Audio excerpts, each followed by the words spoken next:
कुछ हमारे तहफ़्फ़ुज़ात हैं और जो कुछ हमारे मुकदमात को जो है वो सुनवाई नहीं की जा रही है। इमरान खान साहब 2 साल से ज़ायद अंदर है और 9 बाई 11 फुट की जो है काल कोठरी में वो बंद हैं और उनको जो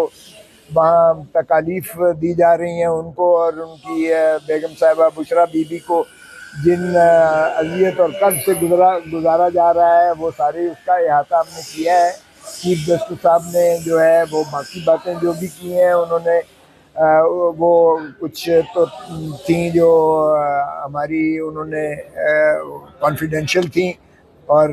बाकी उन्होंने कहा है कि उन्होंने इंश्योर करना की कोशिश की है कि 24 घंटे के अंदर हर सूरत में जो है जिसको भी गिरफ्तार किया जाए उसको बताया जाए कि वो कहाँ है और किस केस में है और ये उन्होंने